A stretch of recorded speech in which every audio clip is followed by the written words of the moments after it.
세례 요한은 예수 그리스도의 사명과 그 길을 먼저 와서 예비했던 자이죠. 예수님에 대해서 하나님의 어린 양이로다 라고 또 증거하고 또 많은 사람들에게 예수님을 나타냈던 자입니다. 근데 오늘 그가 옥에 갇히고 또 요한이 제자들로부터 들었던 예수님의 사역이 자신의 생각했던 메시아상과 정확하게 일치하지 않았듯 합니다. 그리고 또 충분하게 여기지 않았던 것 같기도 합니다.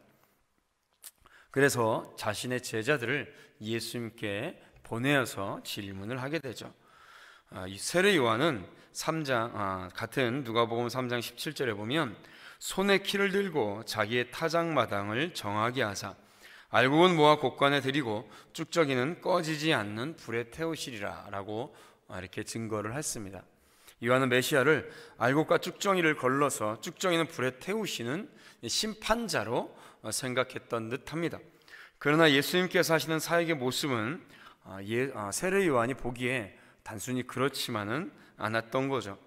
요한은 자신의 기대와는 다른 또는 자신의 생각과도 다른 예수님의 사역에 대해서 제자들에게 듣고 그들을 보내어 자신이 지금까지 예견했던 그분이 맞는지를 예수님께 직접 확인하고자 질문을 던지게 됩니다.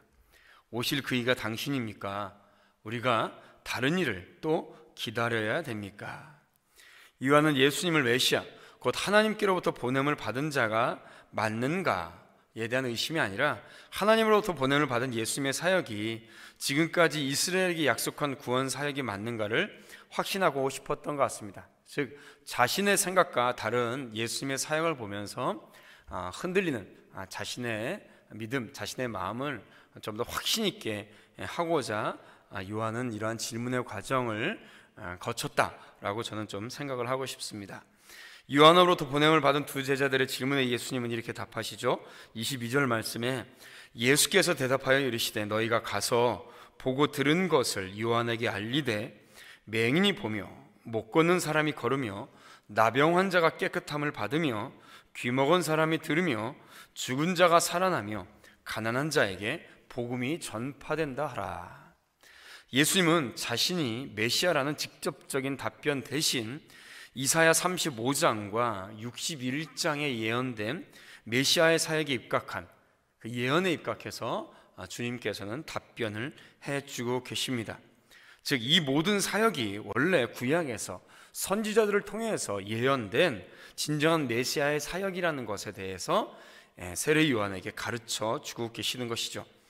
물론 예수님께서는 심판자이시기도 합니다. 그러나 그것은 먼 미래의 모습이고 우리에게 또 첫 번째로 구원자로 오셨죠. 심판자로 메시아의 사역에 국한한 요한에게 예수님은 자신의 사역으로 구약의 예언들이 온전히 성취되고 있다는 것을 말씀해 주고 계시는 것이죠. 즉 예수님은 의심을 가지고 있는 세례 요한의 마음에 하나님의 말씀으로 확신을 주고 계시는 것입니다. 이런 현장 또한 예수님께서는 이렇게 말씀하시면서 지금 이 질문의 현장, 그러니까 유대인들이죠. 그 군중들이 예수님의 사역을 하면서 군중들이 많은 사람들이 예수님의 옆에 모여 있었습니다. 그들에게 구약의 예언을 잊은 채 로마에 속박되어 있는 이 상황을 극복해줄 어떤 정치적인 메시아죠. 그런 정치적 메시아라는 잘못된 기대를 하고 있는 많은 유대인들에게 진정한 메시아, 참된 메시아의 사역이 하나님의 말씀에 어떤 것인지를 일깨워 주고 있는 것입니다. 즉 우리에게 이렇게 세례 요한과 같이 또는 많은 유대인들처럼 잘못된 내 생각과 다른 하나님의 사역을 볼 때에 의심이 들 수가 있습니다. 그럴 때 가장 중요한 것은 다시 말씀으로 돌아가는 것이죠. 우리도 우리가 믿는 하나님 그리고 그 하나님의 일하심을 내 삶의 기준이나 경험이나 생각에 국한시킬 때가 많이 있습니다. 유한한 우리 죄인된 죄성을 가진 인간으로서의 한계가 아닐까 생각합니다. 그러다가 진정한 하나님의 큰 일을 가리는 경우도 사실은 있죠. 신앙생활을 거듭하고 열심히 더할수록 내가 믿는 하나님이라는 생각은 더욱더 곤고해져 갈 수가 있습니다. 그리고 그것과 일치하지 않는다고 여겨질 때에 하나님을 향해 요한과 같이 질문을 할 수도 있죠. 자, 중요한 것은 이럴 때에 말씀 앞에 겸손히 가느냐, 아니면 그냥 계속해서 내 생각을 밀어붙이냐라는 이 상황 속에서 신앙의 갈래가 꺾여지게 됩니다.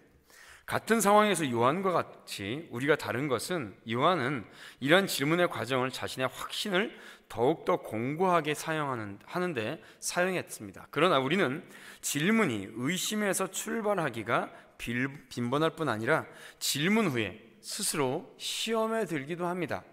또한 심한 경우는 스스로가 미혹에 빠져서 교회 공동체를 떠나는 경우도 있다라는 것이죠. 그렇기 때문에 우리는 늘 겸손하게 주의 말씀에 우리는 엎드려져야 됩니다. 지금까지 믿어왔던 하나님의 모습과 다른 모습을 만났을 때에, 또 내가 생각했던 것과 다른 하나님에 대한 말씀을 들었을 때에 지금까지의 생각을 겸손하게 내려놓고 지금 우리에게 보이고 말씀하시는 하나님의 말씀, 그리고 하나님의 모습이 무엇인지를 깨달아가기 위해 우리가 겸손히 낮아진다면 우리의 신앙은 더욱더 견고해지고 더욱더 한 차원 높은 신앙으로 더 성장해 나갈 줄로 믿습니다. 이렇게 하나님의 뜻과 자신의 생각과 다를 때에 우리가 어떤 모습을 갖느냐에 따라서 더욱더 확신 있는 믿음의 사람이 되느냐, 아니면 공동체를 떠나기까지 하느냐라는 그런 갈래길에 있죠. 세례 요한 같은 경우는 이렇게 확신을 가졌지만은 그 반대로 처음부터 끝까지 적대적인 그런 마음과 그런 자세를 보이는 사람들이 있습니다. 유대의 지도자들이죠. 바리새인들입니다. 또 사두개인들이죠. 그들은 누구보다도 구약의 말씀을 잘 알고 있었던 사람입니다. 그리고 메시아의 사역이 어떠한지를 또 잘 알고 있었겠죠. 늘 하나님의 말씀을, 구약의 말씀을 읽고 또 외울 뿐만 아니라 가르치고 그 말씀을 잘 삶에 적용하기 위해서 여러 가지 자신들만의 기준 또는 또 다른 율법들을 만들고 있었던 사람들입니다. 그런 하나님의 뜻과 자신들의 모습을 보면서 회개가 아닌 거절을 선택했습니다. 그 모습을 보면서 주님께서는 시장에 대한 비유를 말씀하고 계시죠.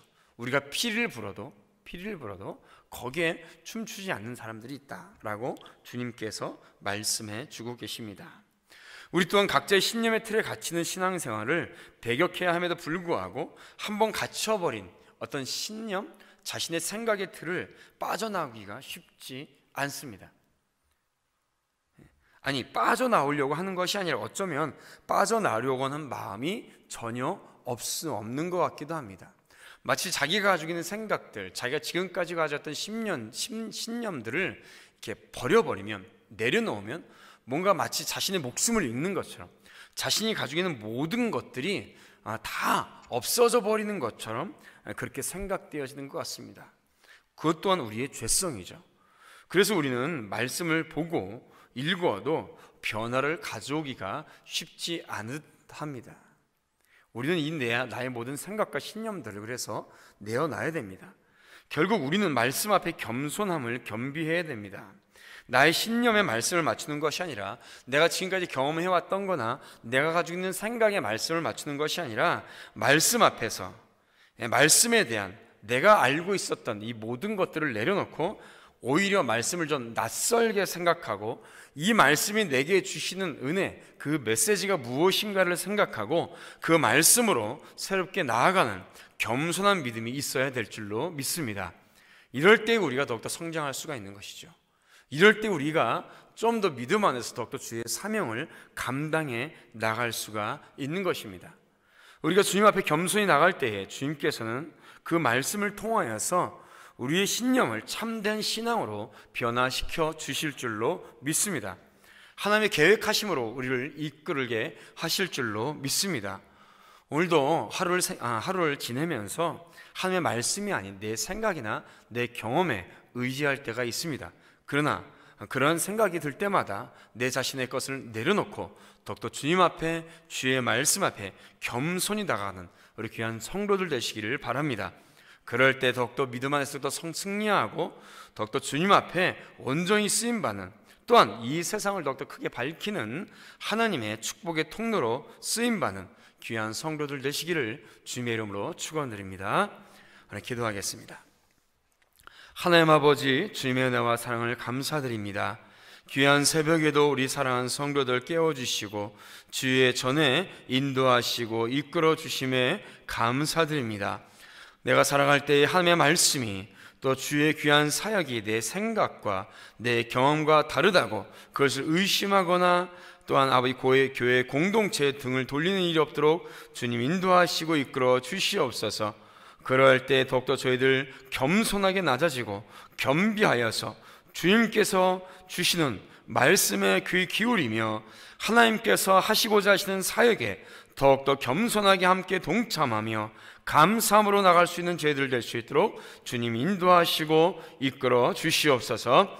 이 새벽에 나와서 기도한 우리 사랑하는 성도들 주여 붙잡아 주시고 인도하여 주시기를 원합니다. 건강을 위해서 기도하고 있습니까? 강건함으로 붙들어 주시옵소서. 남편과 아내를 위해서, 자녀들의 믿음을 위해서 기도하고 있습니까? 하나님 믿음 안에서 온전케 되는 가정이 될 수 있도록 주여 역사하시고 인도하여 주시옵소서. 물질의 문제, 사업의 문제, 또 여러 가지 인간관계 문제 때문에 그 상처 때문에 나왔습니까? 주여 아버지 하나님이시여 평화의 하나님, 나의 마음속에 평화와 위로로 이끄시고 인도하여 주시옵소서. 무엇보다도 오늘 하루를 살아갈 때에 겸손하게 주의 말씀에 낮아지며 주의 말씀 붙잡고 확신 있는 믿음의 사람으로 승리하게 하시고 이끌어 주시옵소서. 감사드리며 예수님의 이름으로 기도드리옵나이다. 아멘. 아멘.